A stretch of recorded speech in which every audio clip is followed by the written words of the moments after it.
Allow the entirety of the back body to melt down into the ground. Allow your arms to rest by your side or on your person if you prefer.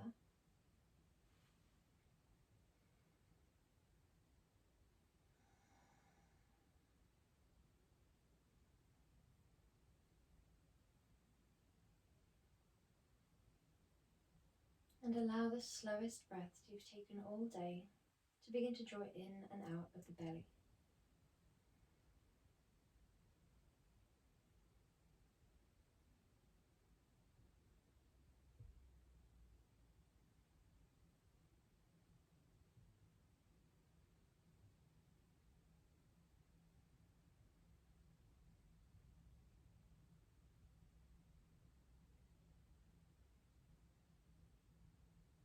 As you begin to draw in and out, allow yourself to focus on the relaxation with each and every exhale. When we inhale in, we're nourishing the body, taking in new breath, new energy. And when we exhale, you're releasing away the old. Anything you'd like to let go of, anything you'd like to release away. And within yoga, this can mean anything, however it resonates with you in the present moment. It might be releasing away a thought that's arisen into your mind. You might be releasing away an emotion that you'd like to let go of, a perception that no longer serves you, that might have come into your forefront of your awareness as we're watching the mind in silence. You might visualize releasing away physical tension, visualizing grey mist leaving your body, or simply releasing away old energy and drawing in new energy. This is a constant throughout our lives, this inhaling of prana, exhaling. We call this pranayama, especially when we take a controlled breath in and a controlled breath out. And that will translate directly to life force. The idea that we're drawing in what gives us life and exhaling away what we no longer need. So with that in mind, we're going to enter into a pranayama with a mantra in the forefront of our awareness or forefront of our mind. Your mantra could be, I choose love.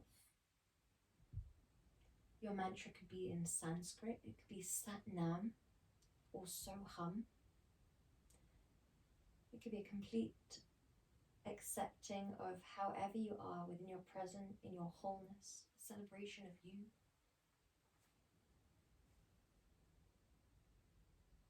It could be I am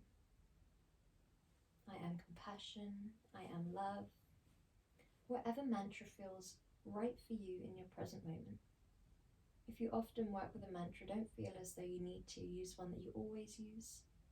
Just choose one that feels right for you within your present.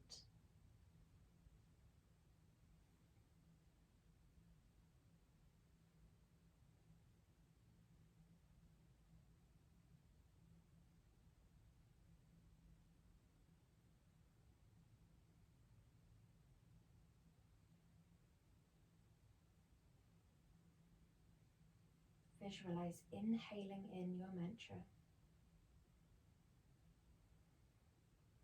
Exhaling away anything that doesn't resonate. Any resistance or tension that arises as you try and draw in your reaffirming and positive mantra.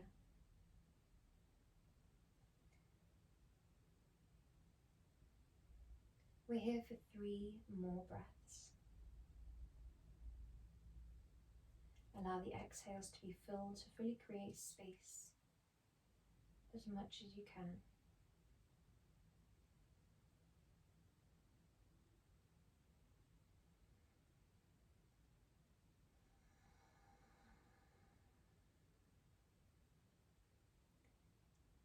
And whenever you're ready, we're going to slide both legs up in towards your body. Hug the legs in towards your chest. Allow yourself to gently rock side to side just until your hips shuffle away from your shoulders and your shoulders shuffle away from your ears. Draw your spine long and find stillness. Inhale. And when you're ready, we exhale, begin to mobilize the hips by drawing circles with the knees. You can draw both legs in the same direction, clockwise rotations, guiding together up and in, away. Good job. Inhale, up and in, exhale as we guide away. Allow yourself to change up the directions if this feels right for you. Beginning to draw anti-clockwise, working on massaging through the lower back or waking up the legs. When you next come through center with the hips far away from the shoulders, the spine long and supported, you can begin to draw opposing circles. So the legs come up and in, and then away from your body. Up and in, away from your body. You might change up the direction, just working on the circumduction of the hip, improving that hip mobility, making sure we're nice and warm through the body for our practice today. When you next come through center, we're going to do the same, but this time we're drawing the legs up towards the sky, drawing them down on the exhale. Inhale, lift, exhale, lower. It's nice to dorsiflex and plantar flex the feet as we move. So we point as we guide up, flex as we guide down. This means that we're mobilizing the knees and the ankles, but we're also enhancing that sensation of strength and stretch. So we're strengthening the quads as we dorsiflex and stretching the backs of the legs as we dorsiflex. As we do this with the feet, as we shine the soles of the feet up towards the sky, we want to make sure that we are softly bending the knees still. So we're not locking out the leg or thinking about guiding the legs as tall as they can possibly be. We're still being very kind to the backs of the knees. The dorsiflex alone is enough to isolate the calf, and the idea of guiding the legs a little bit further back each time can help isolate the hamstring as well. And last time, we're going to guide the legs all the way up to Viparita Karani. Hold it there. Send the arms up towards the sky, plug the shoulders in, or alternatively, if this is a little bit much, then hook a belt around the base of the feet. This pose translates to legs up the wall pose. So some of you might prefer to rest your legs against a wall. However, we're thinking a little bit about the energizing factor of our Viparita Karani today. So if you do feel comfortable to keep the legs lifted, then we're holding it here. Allow yourself to think about the energy flowing in the opposing direction to usual. A lot of people refer to this movement as the fountain of youth. Not just because the movement is lovely for your circulation, but also thinking about the stagnant energy from the base of the limbs, guiding in the opposing direction and just releasing away on the out breaths anything that no longer serves you. Drawing in deep belly breaths, observing the sensation behind the back of the leg as you breathe in and as you breathe out.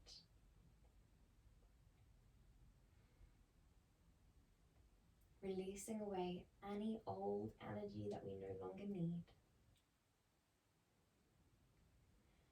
There are 6 lower body meridians that start and end in the feet. And often within more yin, we will target those meridians by placing pressure, stress, constriction on those meridians and removing blockages. But this is another way that we can remove any blockages through those channels or lines within our body that energy flows. Whenever you're ready, engage your abdominals, press the spine to the ground, and very slightly either lift up and hold the left calf or keep the upper body down and interlace behind the back of the left thigh. We're going to drop the right leg down, And then slide that that right leg away, and then release the upper body down. If when you release the upper body down, it feels a little bit too intense behind the back of the leg as you guide back down, then allow yourself to trace a line all the way down to the back of the thigh.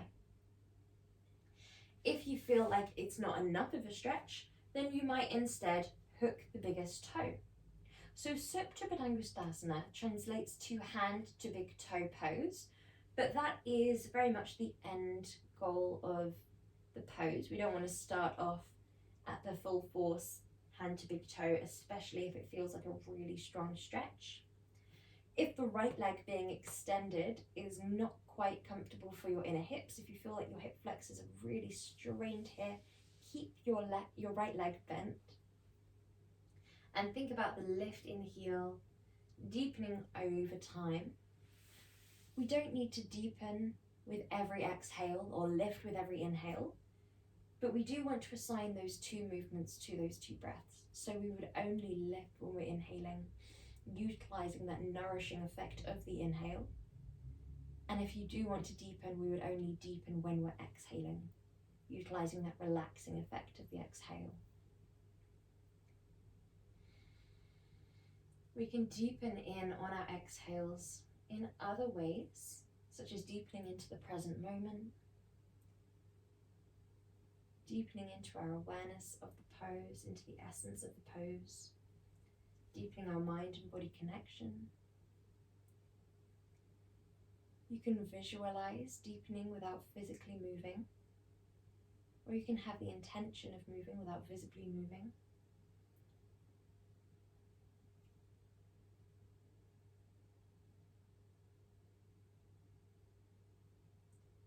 We want to ensure that we're aware of that same relaxing and nourishing effect that the breath has within the body as it has within the mind. So when we're aware of that connection between mind and body and breath, we can use it to our advantage. Just as we inhale, lift on the in-breaths and deepen on the out-breaths, we allow ourselves to focus on our mantra on the in-breath whenever we find the mind has wandered away, and then release away the thought on the out-breath.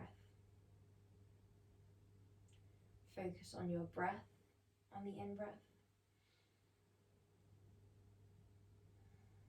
Release away anything that you need to let go of on the out-breath.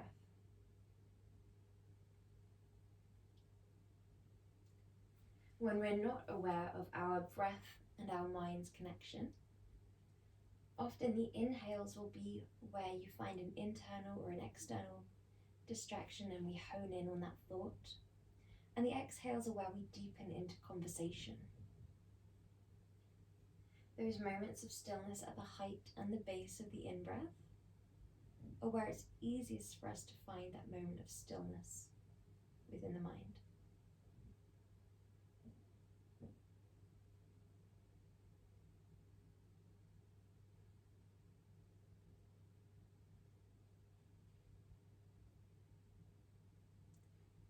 Whenever you're ready, deepen that left leg into a bend and hug that left leg in towards your body.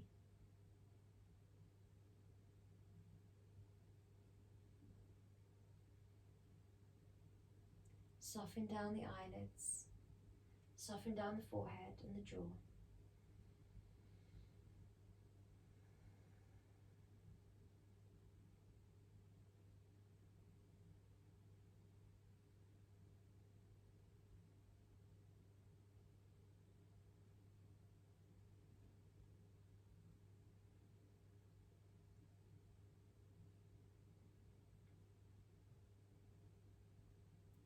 If your mind begins to wander, allow yourself to become aware of where it wanders to.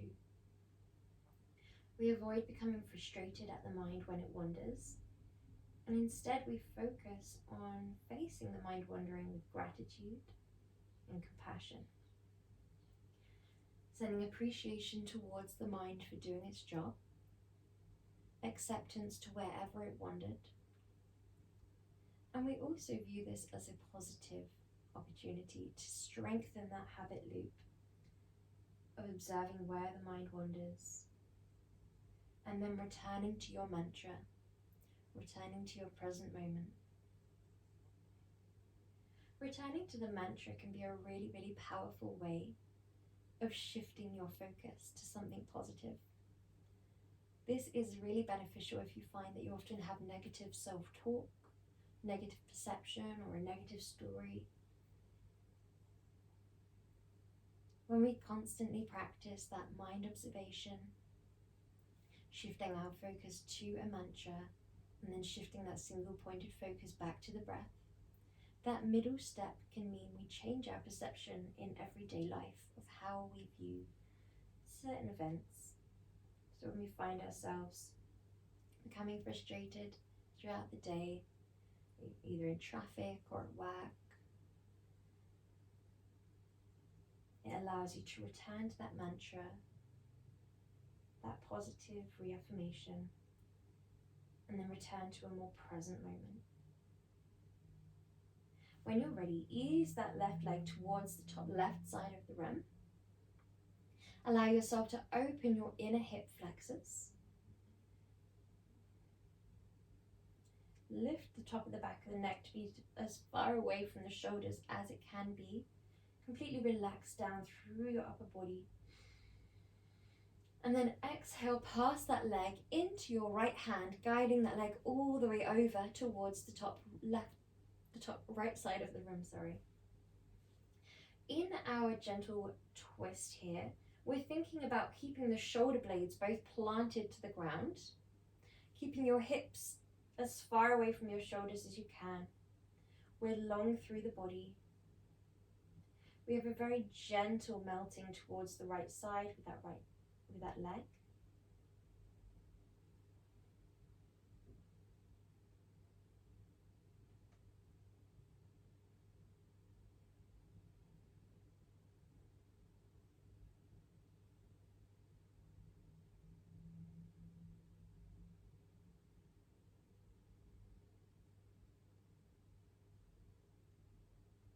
The mind is very likely to wander here.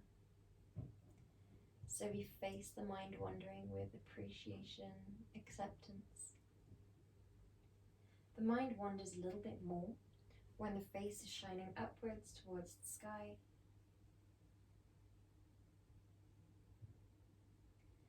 And when we're stretching out muscles that hold a lot of tension and emotion. Often we refer to the body as our second mind because we store tensions that originate within our mind, within our body. So when we release these throughout your yoga practice, there might be seemingly random thoughts. People from the past, places from the past, events. It might be something that's never happened and is hypothetical. Whatever it is, allow yourself to simply witness it. We avoid attaching secondary judgment or emotion, secondary conversation, and we avoid labeling good or bad. We simply allow ourselves to let go of whatever arises within the mind and visualize releasing that exact tension from this part of the body, creating space for the new. Once you feel the tension has completely dissipated,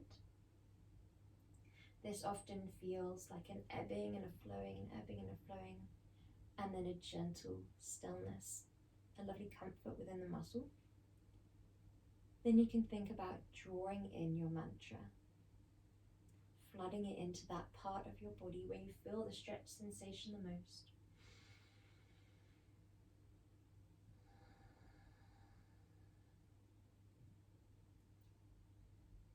We don't have to think about rejecting the thoughts as they arise, but we also don't enter deeper into conversation. We allow ourselves permission to do absolutely nothing. Accepting the thought, surrendering to the present moment and the mind. and being still. If the thoughts feel as though they demand a response and feel difficult to simply let go of, that shift of focus towards the mantra can be a really powerful way of returning to present. Whenever you're ready, gently ease your way back through center with that left leg. We square off the hips and plant the left sole of the foot down. Elongate the body. And when you're ready, lift your right leg and hook the right ankle over the left leg's thigh. Press your inner right thigh away from you, or guide both legs towards you. Whichever option you choose, we want to make sure that your right foot is or the sole of your right foot rather, is shining towards the left wall. That will mean that you are protecting your knee, your hip, and you're deepening that stretch very slightly through the outer glute. We want to think about the hips being nice and squared off, equal distance on each side of the torso. The back of the neck is long and you are completely relaxed down through the eyelids, the forehead and the jaw. The mind may wander here. Once again, we're releasing those tensions from the hips,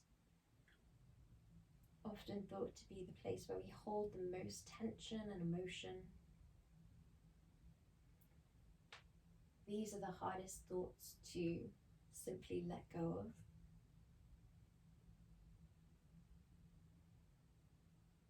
As they often feel as though they demand a response, either a rejection or an entertaining with further conversation, deciding how we will identify with this thought, whether we agree with it, whether we don't. So instead, we simply watch the thought. Send acceptance towards the thought. Send appreciation towards your mind for doing what we've trained it to do. And then when you're ready, shifting your focus towards your mantra, towards your present moment via your breath.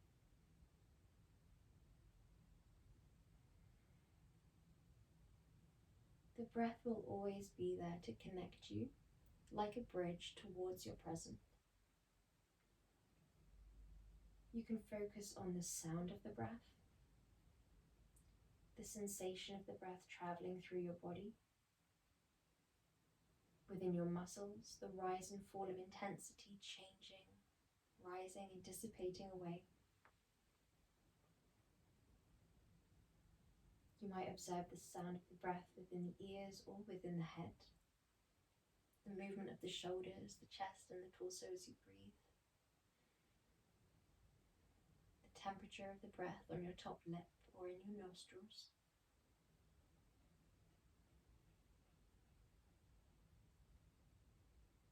Whenever you're ready, hug both legs in towards your body. Send both legs up towards Viparita Karani, and we hover here. Observe the sensations between your two legs. Observe how they feel next to one another, how they look next to one another.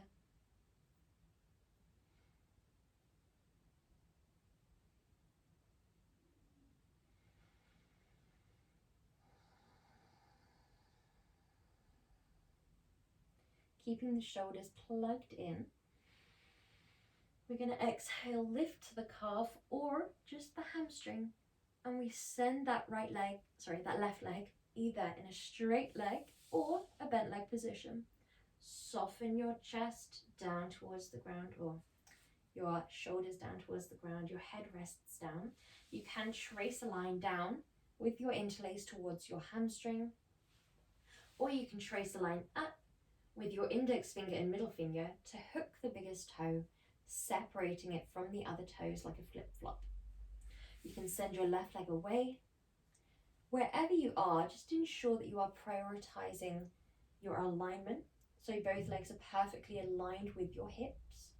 You're prioritizing your depth of breath over your depth of stretch, and you're listening to your body and not your ego. So often within our yoga practice, The ego says, go deeper, go deeper, go deeper. And we want to create the deepest and strongest stretch that we can, even if that means really constricting the breath. So just become aware of this and complete acceptance towards it, and then adjust accordingly, finding your perfect version of this pose for today.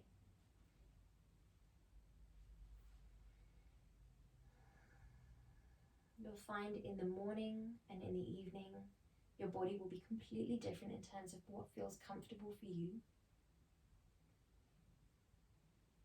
The temperature of the weather.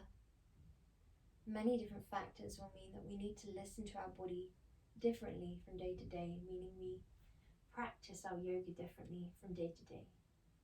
So rather than going through the motions and doing the same movement as we might usually, really listen to where needs to be drawn space, where we can deepen over time, where there's a little dissipation of tension that we might breathe into, where we might melt into.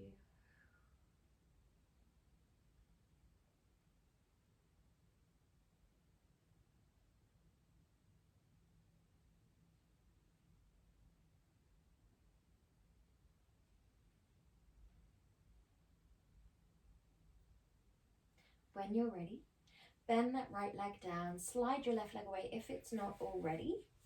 Dorsiflex both feet and hold that right leg up in towards you. There is a subtle compression here through the inner hip. If that is comfortable for you, then we're going to stay here with that gentle compression. Surrender through the leg muscles a little bit. You might feel less comfortable and need to draw that leg further away from you, and that is absolutely fine if that is the case. At the moment, we're keeping both legs aligned with your hip points. Your shoulders are down and away from your ears. Breathe deeply into your belly.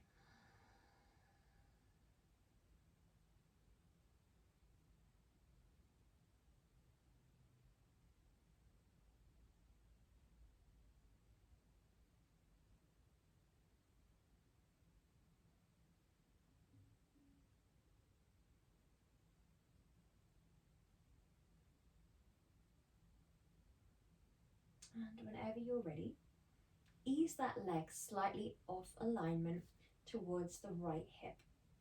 Towards the right wall. We support that right leg with your right elbow resting down on the ground, and we draw your left arm down by your side.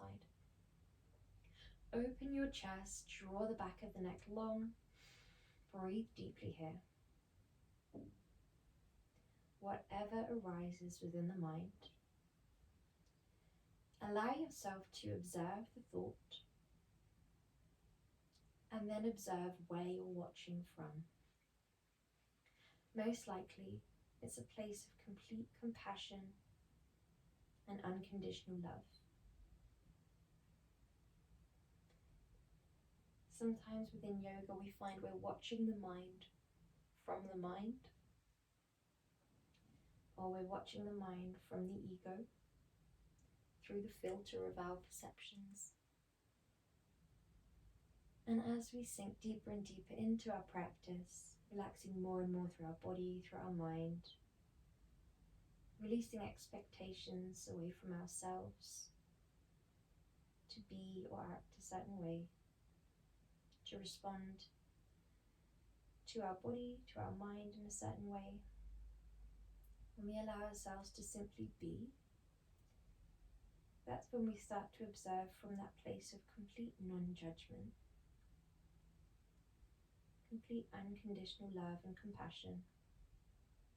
And this is what's often referred to as the seat of the soul, or the soul.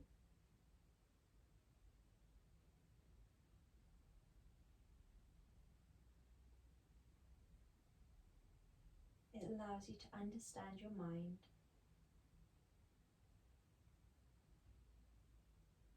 to understand your ego, and rather than having to trace back and work out which thoughts are rooted in love or fear, you just intuitively know.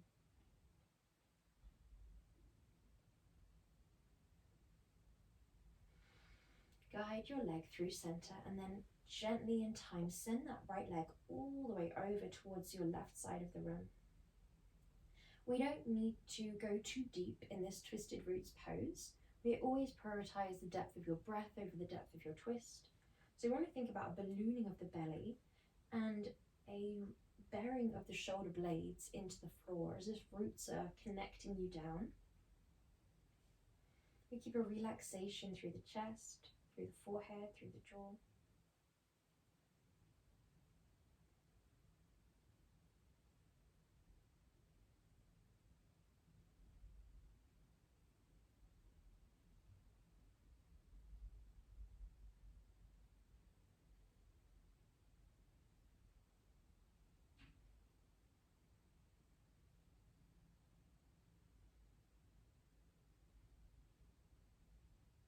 Whenever the mind wanders, we avoid becoming frustrated, and we instead thank the mind for doing its job. Send appreciation towards this present moment for the opportunity to strengthen that habitual loop of returning to your place of compassion, returning to your mantra filled with gratitude or love, so that in everyday life that becomes more habitual, more natural. When you're ready, slowly guide back through center, plant the right sole of the foot down, lift your left leg, shift your hips away from your body, elongate your body, and hook that left ankle over your right leg's thigh. Pressing your inner left thigh away from you or guiding both legs up towards you, interlacing behind the back of the right thigh. Whichever you choose, we want to make sure that this left foot stays flexed, so your sole of that left foot is always shining towards your right wall. We want to make sure your spine is long, your breath is deep, and your chest is open.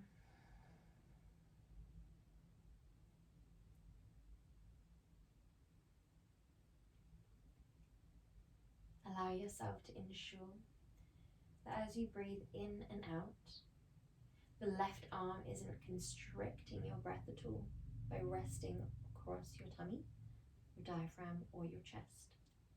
So we want to keep nice and light through that left arm.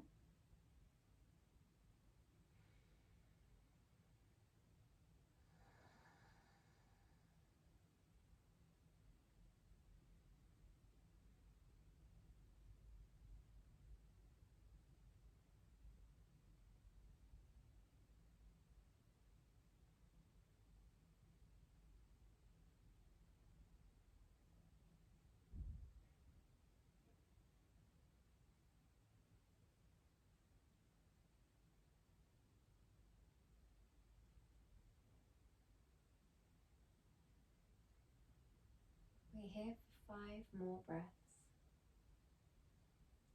Allow them to be the fullest, most nourishing breaths that you feel comfortable to draw in the present moment. Not placing any pressure on yourself to hold the breath or constrict or retain the breath, but just allowing that natural full breath to flow through your body.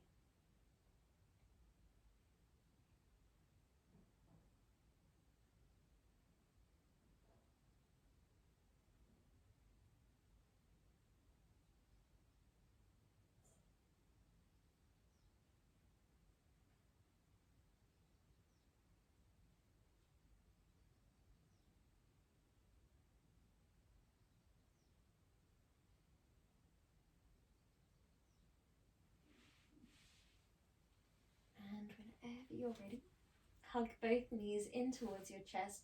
Take hold of the outer shins if you don't have any knee sensitivity. If you do, we hold under the thigh.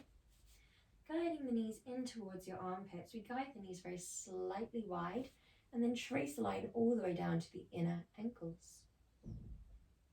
Allow the weight of your arms to rest onto your inner thighs.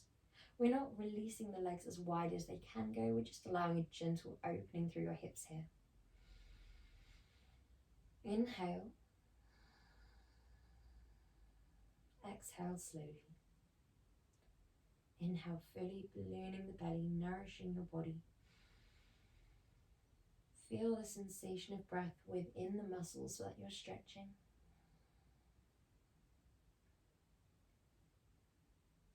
And when you're ready, dorsiflex both feet and hook the biggest toe. If the biggest toe is a bit of a reach, then you can hold the inner arch of the foot or continue to hold the ankles. When you're ready, guide the soles of the feet up towards the sky and squeeze the knees in towards your armpits. When we keep the knees nice and close towards the armpits, it allows us to avoid this happy baby being too wide or too much for the hips. And it allows us to focus on the hamstrings and the calves a little bit more. Allow yourself to retract your shoulder blades, keep your pelvis down so that there's a nice even distribution of weight through your spine from the top to the bottom. You're nice and long through the spine, it's not all through one point within the back. Inhale, and feel free to begin to gently bring movement into your legs if it feels right to do so. You might draw one leg at a time, nice and long. You might rock the leg side to side. Allow yourself to think about the breath being as full as it can be as you gently rock here.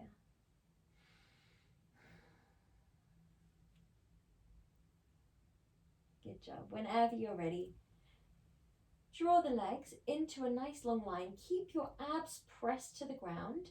Keep your spine pressed to the ground. If you have any lower back issues, just drop the legs and send them away. If not, then feel free to keep that engagement of the abs as you guide yourself to be as long as you can be. Visualize that you are the rope in a tug of war, being pulled from the hands, being pulled from the feet, relaxing your whole body to be nice and long. We're going to retract your shoulder blades down towards the waist. Press the pelvis in towards the ground and visualize someone is lifting your tummy up towards the sky with a belt gently underneath, halfway through your spine, lifting you up. Stretch through the belly. As you breathe, allow those ballooning belly breaths, and as you exhale, draw the abdominals towards the back. Inhale, balloon. Exhale, draw the abdominals towards the back. You should feel a lovely stretch through your whole body here, especially through the tummy, especially through the side body.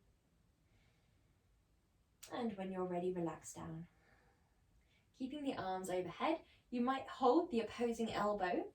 If you do have any shoulder sensitivity, just keep your arms down by your side here. If not, then we're going to step the left leg towards the bottom left corner of the mat. Step your right leg over to join that left leg.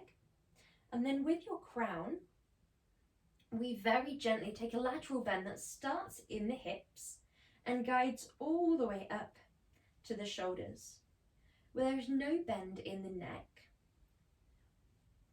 The lateral bend simply originates in the hip and then ends in the shoulders, originates in the hip and then ends in the toes. So we have this lovely crescent moon pose where your neck is perfectly safe and comfortable. There's equal distance between each shoulder and each ear. And we're stretching all the way through the right side of your body. If you feel more comfortable with your arms extended, then send your arms out long. This is our yang crescent moon because we're opening our right side of our body.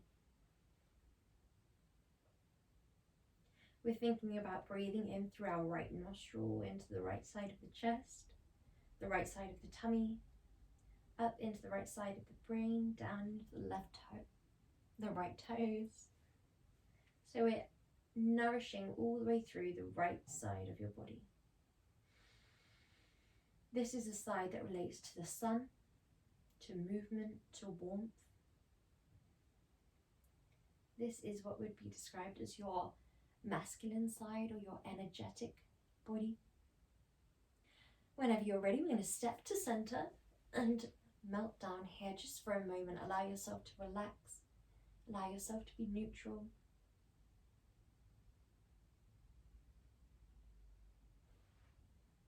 And when you're ready, step towards the bottom right with the right foot match or meet that right leg with your left leg. And then guide all the way up and over with your right arm. Left arm can over to join it, but if you have any shoulder sensitivity, keep both arms down by your side instead. We want to make sure that this lateral bend comes from the hip as opposed to the neck. Breathing deeply in through the left nostril, into the left side of your body, into the left side of the brain, the torso, the leg. This is our yin side, our yin crescent moon. This is the side that more relates to the moon, coolness, stillness, and quietness. This is the side that would be described as the feminine side of the energy body, or the feminine side of the brain.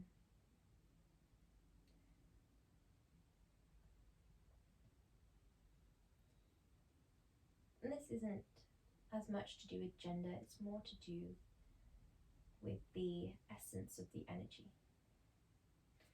When you're ready, come back through center. Draw both legs long, both arms up overhead. Inhale.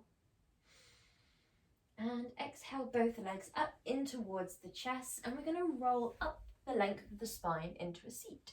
If that is a little bit much for today, roll onto your right hand side and come up into a seat that way instead. Guiding yourself nice and tall.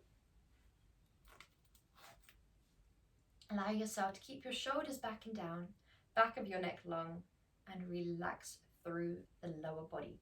That might mean guiding the fleshier parts of the buttocks behind and to the side, so that when we relax, we don't slump through the lower spine. So that pulling of the fleshier parts of the buttocks behind and to the side can give us a neutral or slightly anterior pelvic tilt, but we might need to prop ourselves up on a block or a book if you have one at home. If we are sitting up on a block, you would want your sit bones to be right near the edge, not falling off the edge, but about to if you were to shift any further forwards, and that will give you that lovely anterior pelvic tilt. Allow yourself to lift your pelvic floor, lift your core so the abdominals guide up and in, stack every vertebrae one on top of the other, and allow your legs to continue to sink lower and lower as your upper body continues to lift taller and taller. Close down the eyes. Allow yourself to observe nothing other than the movement through your body of heartbeat and breath. Observe the colour that you can see behind your eyelids. Observe the temperature of the air surrounding you, the temperature of the breath on your top lip. Send complete acceptance to yourself in your wholeness within the present moment. Observe the shoulders rise and fall. And begin to exacerbate this movement if you can. Guiding the arms up, back and down. Roll the shoulders up. Exhale them down. You might draw the arms as well. Opening through the chest, closing off through the back. Inhale, open. Exhale, close.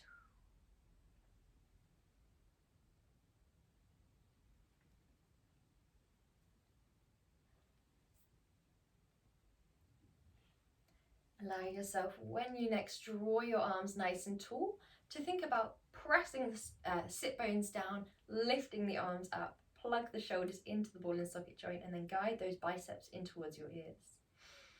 Inhale. Exhale, plant the left hand on the outer right thigh and guide that right arm behind the spine of your lower back. Guide your chest nice and open. Guide your drishti over your back shoulder.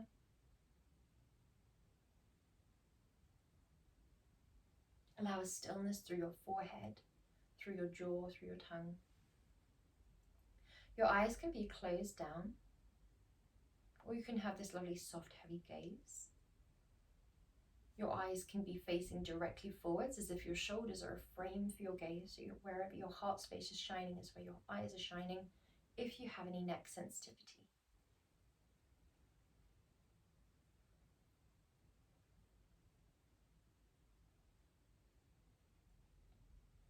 The mind is often likely to wander in these twisting positions. If it's due to discomfort, if we're not breathing deep enough, then ensure that you're facing a little bit more forwards with a little bit more depth of breath.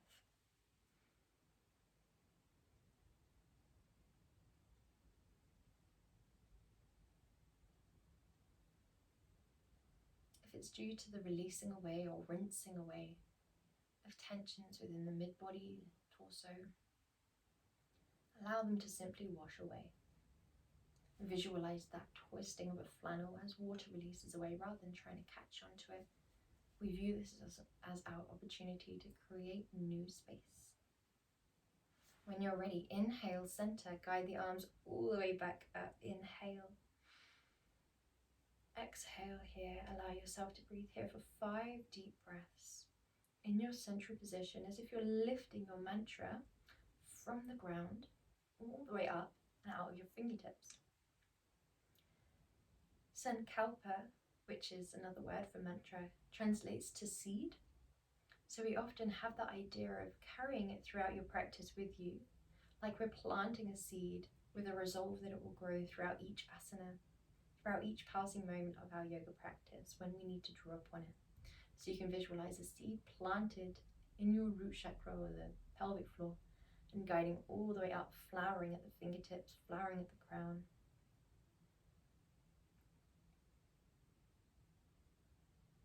When you're ready, we twist gently to the other side.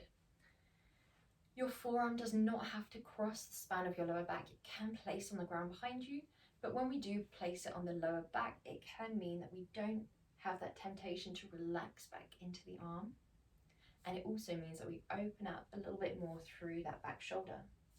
We keep the lift in our pelvic floor, lift in your core. Ensure that your twist suits you today. So some days you'll be able to twist a lot deeper than other days. This is definitely a pose that we deepen into with time, always prioritizing your height of your body over the depth of your twist. Lifting the top of the back of the neck, lifting the crown. Over time, deepening in.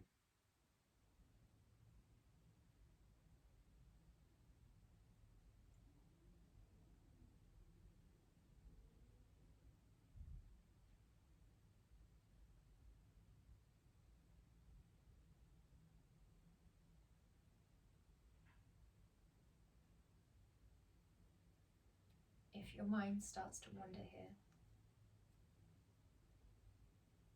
draw upon your acceptance and appreciation for the mind, for the thought, and then return to the present when you're ready. Guide your arms all the way up through center, release them down. Well done. We're going to come into a tabletop position, so gently shifting all the way. Be mindful of your transition. Make sure that your transitions are as thought out as each asana, so you're always listening to your body. We're going to draw our fingertips as wide as they'll go comfortably. Allow your wrists to stack directly underneath your shoulders. Your knees are directly underneath your hips, and we're pressing forwards and down through the fingertips, especially the index finger and thumb and the point where they meet. And we're pressing as much as we can through the shins and the back and the tops of the feet, down and back. When we have no activation, it can be very easy to slump into the wrists and the knees and sink back with the hips, which means that we're not really activating the abs. When we do press forwards and down with the fingertips, backwards and down with the shins, you automatically shift your weight away from the wrists into the fingertips and knuckles, away from the knees into the shins and the tops of the feet, meaning that we're protecting our joints. We're more lifted and supported and activated through the abdominals and the core. Whenever you're ready, with that height in mind the whole way through your Vidyalasana, we are going to exhale, tuck your tailbone down, roll through the vertebrae one by one all the way up into your cat pose. Inhale in the opposing direction, all the way through to your cow. Exhale, tuck the tailbone down, roll vertebrae by vertebrae. All the way up into your cat pose. We are thinking about length more than height, always in our Bidalasana. In your cat-cow, we want to think about someone pulling your hips back, pulling your shoulders forwards. A piece of string drawing your tailbone back and your top of the back of the neck forwards. Keep your abdominals lifted the whole time. It can be quite difficult to keep the abdominals engaged when we come into our cow. Often, intuitively, we might drop the abdominals as we drop the lower back. However, this is where our abdominals need to be most engaged to support the lower back. So we think about really lifting when we are in our cow and when we're in our cat. This supports the lower back, it massages the internal organs, tones the body. When you're ready, come back to your tabletop, tuck your toes and send it up into downwards dog. So here we're going to think about someone gently lifting your hips up and back towards that wall behind you. Allow yourself to press as much as you can forwards and down through the fingertips. So our downwards dog is a resting posture, much like our child's pose. But often it doesn't feel like a resting pose, especially when we're new to practice. But it is regardless a resting posture because of how energized it leaves your body feeling. It only leaves you feeling energized when we engage correctly, when we lift the pelvic floor and the core, when we protract the shoulder blades wide and down across the width of your back, and when we really press forwards and down with your fingertips into the ground.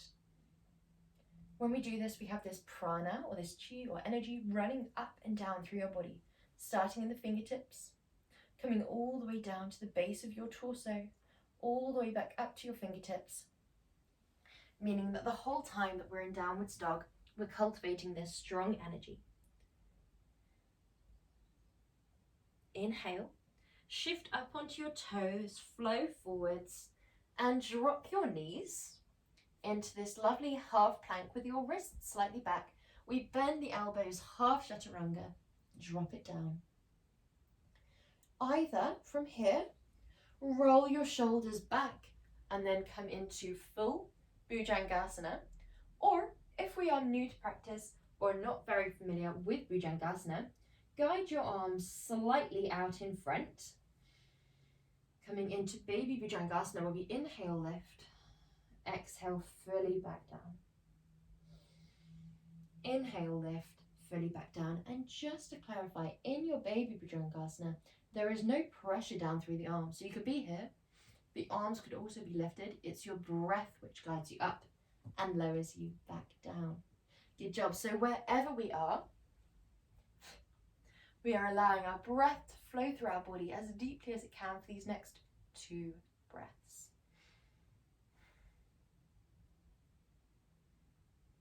Whenever you're ready, sink all the way down, tuck your toes, press up into a plank pose, send it back to your downward dog. Begin to pedal through the heels this time, as if there's pedals underneath your feet. As you pedal down through these invisible pedals, you might ease your hips to one side at a time, bringing length and strength through the side body. Walk the feet up when you're ready, all the way up towards your hands. Frame the feet, softly bend your knees, and allow the upper body to release down, folding over your lower body. Inhale here.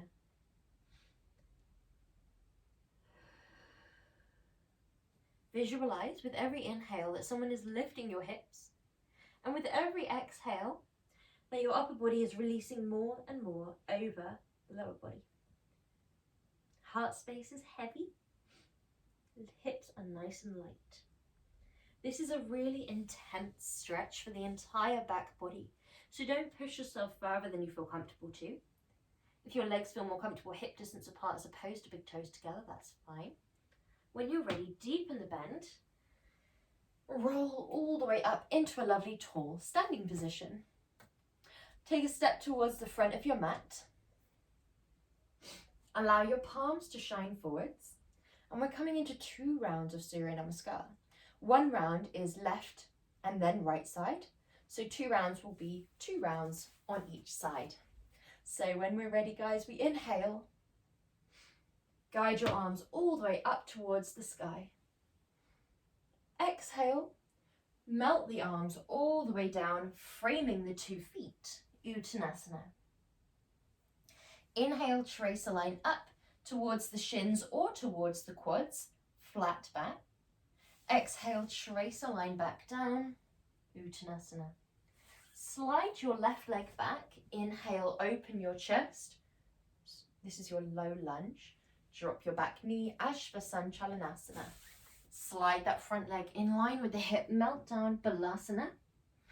Inhale, up to tabletop or through to Bhujangasana. Strong spine lifts you all the way up to downwards dog. Make sure you keep that straight spine on the way up. Lift your left leg into 3-legged dog. Guide it all the way up and plant it into a lunge. Good job. Energy from the back leg lifts you all the way up. Roll up your spine. Inhale, lift your arms. Exhale. And frame the feet. Inhale, come up into your flat back position. Exhale, melt all the way back down. Sliding your right leg back, open your chest. Drop your back knee, top of the back foot. Exhale, all the way down. Inhale, up to tabletop or through to Bhujangasana. Tuck your toes, exhale, lift, strong spine guides you up. Lift your right leg and step it through. Take your time, use your hand if you need. Guide your your back leg up to your top leg. Roll up into Uttanasana, into Tadasana, and second round. Inhale, lift your arms. Exhale, forward fold. Swan dive the arms, frame the feet. Guide the arms to trace a line up to the quads or the shins, flat back. Exhale, forward fold with the heart space. Slide your left leg back into your lunge, open your heart space. Drop the back knee down, top of the back foot, and slide your right leg all the way back. Inhale up to tabletop or through to Bhujangasana. Tuck your toes, strong spine guides you up. Lift your left leg, keep it nice and close. Engage the abs, jump over an invisible hurdle. And then power from that back leg all the way up. Roll up your spine, last round. Inhale, lift your arms. Exhale, melt down. Inhale, come up to flat back, arms come to the shins or the quads. Melt back down, Uttanasana. Send your right leg back, open your chest, drop the back knee, top of the back foot. Exhale, melt down. Inhale up to tabletop or through Bhujangasana. Tuck your toes. Strong spine guides you up to downwards dog. Lifting your right leg, guiding it through. Stepping your back leg up and rolling up to Uttanasana, up to Tadasana.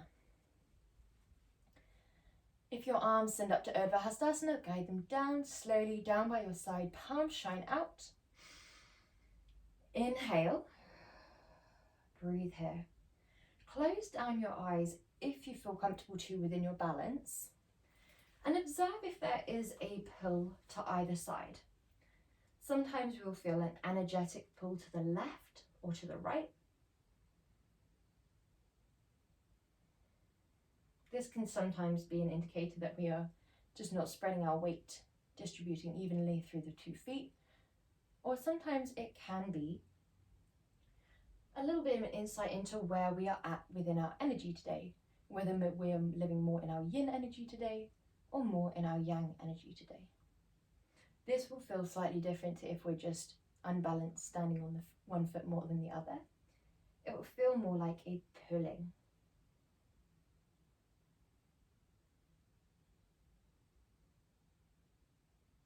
You might feel nice and centered, nice and balanced. Allow yourself to send complete acceptance, appreciation to whatever you find. We're going to send your hips back. Send your arms into Anjali Mudra. Open your chest, elongate the spine, chair pose. Inhale here. We want the thighs to be pressing in towards one another with this lovely counteracting energy. So 2 very, very strong thighs pressing in towards one another. Same within the arms. 2 very strong palms pressing in towards one another. We have an energy coming up from the feet, from the ground beneath you, up through the thighs, up through the body, and out through the crown. When you're ready, slide your left leg back into a lunge. Open your chest. Inhale. Good. Exhale, drop the back knee. Inhale, lift. Exhale, drop the back knee. Inhale, lift. Last one. Drop the back knee and lower all the way down. Untuck that back foot. Frame your front leg. As we frame the front leg, you might be able to shift that back leg a little bit further back. Square off your hips. Make sure both legs are aligned with your hip points. Ensure your spine is long. Press your left arm down and open up towards the right side of the room. If this is a little bit much for today, then allow yourself instead to stay down. If you would like a little bit of a stronger movement, lift that back leg. If you'd like a stronger movement still, take your hands into a bind behind your back. This is quite strong on the balance, so if you do feel a little bit unbalanced today, don't feel like you need to draw that base arm away. Inhale. Wherever we're at, we're going to frame that front leg, straighten the spine as we hinge into Ardha Hanuman. Ardha Hanuman, it's important that we keep this lovely long back of the neck all the way down to the tailbone, a nice straight line. We can have a soft bend behind the knee. As long as we dorsiflex the foot, we're going to be isolating the calf, isolating the hamstring with the hinging back of the hip. We want to keep your back knee stacked under your back hip. Good job. Whenever we're ready, hinge forwards, step it back into Uttanasana. Roll up the spine slowly, slowly. Loop and open. When you're ready, hinge back into Uttanasana. Good job. And slide that right leg back into a lunge. Exhale, drop. Inhale, lift. Exhale, drop. Inhale, lift. Last one. Untuck that back foot. Frame your front leg. Shift the back leg back a little bit more if you want a bit more of a stretch through the hip flexors and if that range of motion is available to you. Allow both legs to align with your hips. Straighten your spine. Plant down your right arm. Open up the left. If you'd like to intensify, we can lift that back leg. You can also take your hands into a bind behind your back. Wherever you're feeling most comfortable today, allow yourself to ensure that once again we're listening to our body, what makes us feel strong, stretched, energized, as opposed to listening to the ego or the mind. When we're ready, we frame that front leg and allow yourself to peel back. We want that back leg to be stacked perfectly, hip over knee. So allow yourself to heel toe accordingly until you find that. Shoulders are back and down, back of the neck is long. Breathing deeply.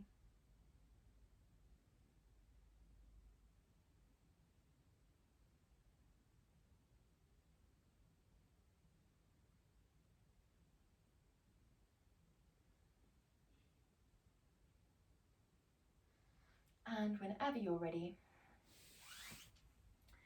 all the way back into child's pose. If you feel comfortable taking child's pose like so, then we can do.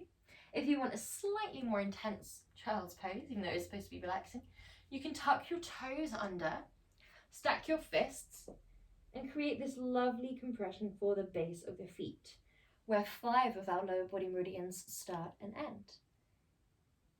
We're going to be here for 30 seconds. Allow yourself to avoid fidgeting, as long as there's no pain or discomfort through the base of the toes, through the feet. Then allow yourself to simply sit with that sensation.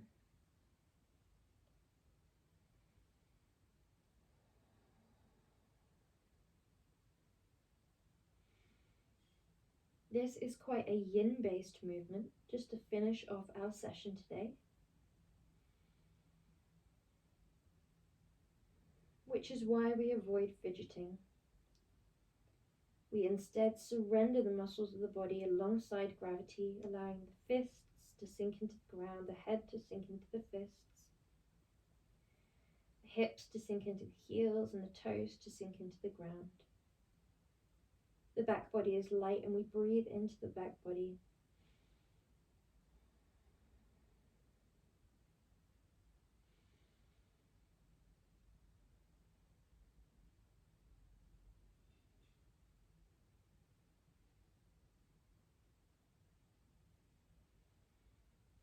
Last breath here. Before we send the body all the way up, untuck the toes, make your way slowly onto your back.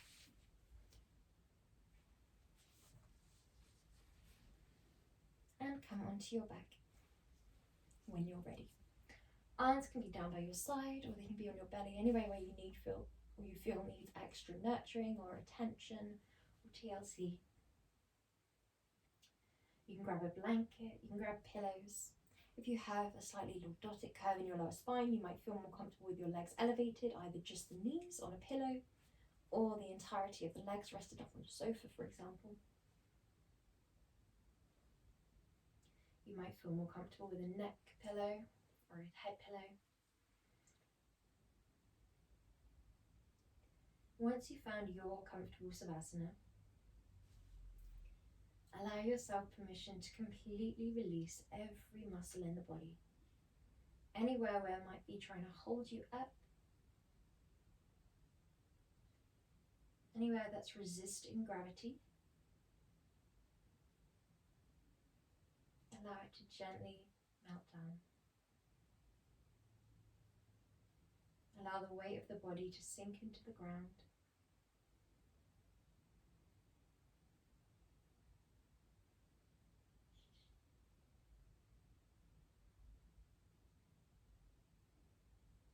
Allow a softness within your forehead and your jaw.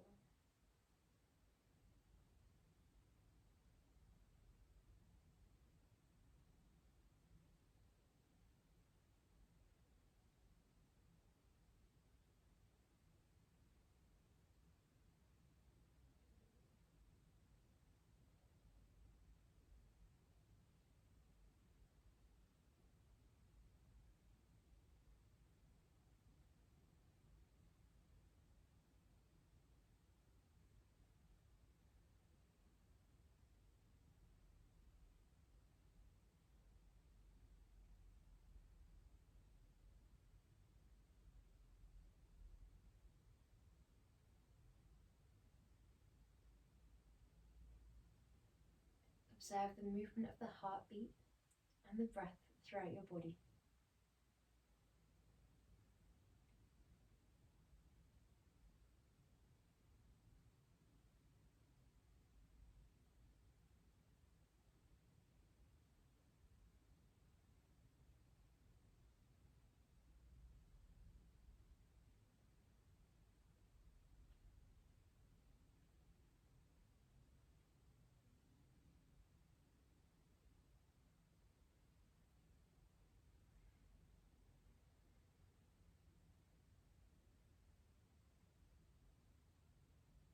Allow your mind to be still and quiet, providing volume to singular thoughts that do float in and then float away again. Use your breath to exhale them away quicker if you need. Allow yourself permission to do absolutely nothing other than rest and listen to the breath, watching the movement of the body in the present moment.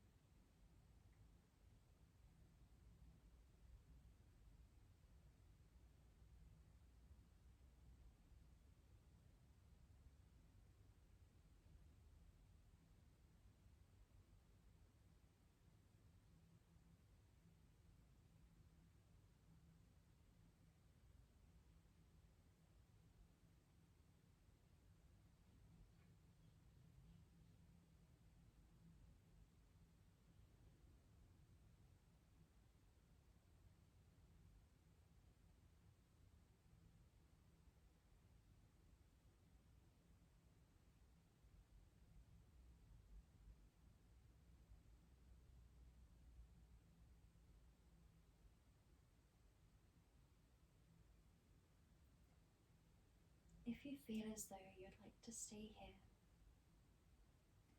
then allow yourself permission to stay here for around 10 or 15 more minutes. If you feel ready to leave your Savasana, then allow yourself to begin to bring movement into your fingers and into your toes, into your wrists and your ankles.